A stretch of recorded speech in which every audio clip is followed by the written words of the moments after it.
Another very important and useful feature that this program offers is the ability to add layers. So let's go ahead and do that. We'll add a layer and say that the layer has one action. Then we'll add an action to this layer, text watermark, for example. And let's set the text really large so it's readily visible.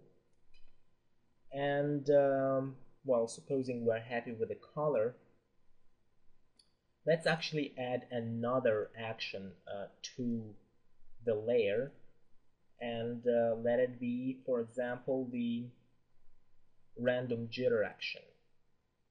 And notice how the random jitter is applied only to the text and not to the image. This is the feature that the layers allow you to accomplish. Basically, you can have your own action sequences inside each layer, and only when all of the actions inside the layer are finalized and complete, the whole layer is merged and painted back to the original image.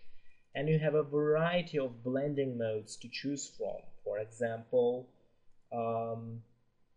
soft light, which is not very visible, or color dodge, or overlay, or screen, and so on. In addition, you can adjust the layer position. For example, you may want the layer to appear in the very center. So it will adjust its position. Now, it didn't really adjust its position at all in this case because the size is set to 100%, both in terms of the width and in terms of the height. But if we, for example, set the width to, say, only 70% and change the position to middle left, you will see that the text actually changes. So you have complete flexibility with layers. You can use different opacity fills and overall opacity levels. Layers are really powerful feature. To even better illustrate the concept of layers, let's go ahead and add a third action to this layer, and that action would be the rotate action. And we'll rotate the text just slightly, but enough so that you can see it. And as you can see, only the text, the watermark text, is rotated. The image remains the same. So this once again shows you how powerful of a feature the layers are.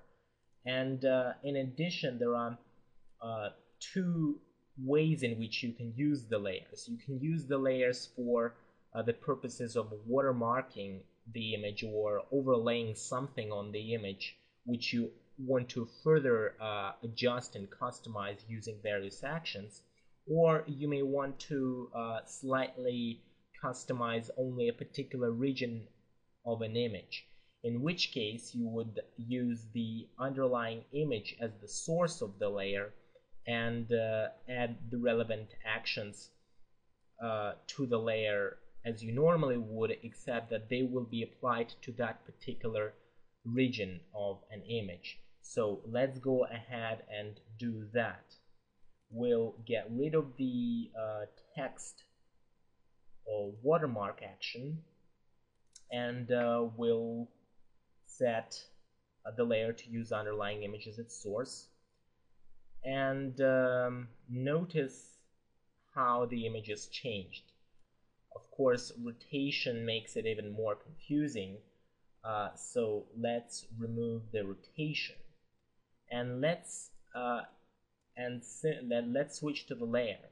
Now, the width of the layer is set to 70% of the original image, and the position is set to middle left. And you can clearly now see that how the layer with random jitter action in it affects the resulting image. This here is the original image, and this part here is the image with the layer applied.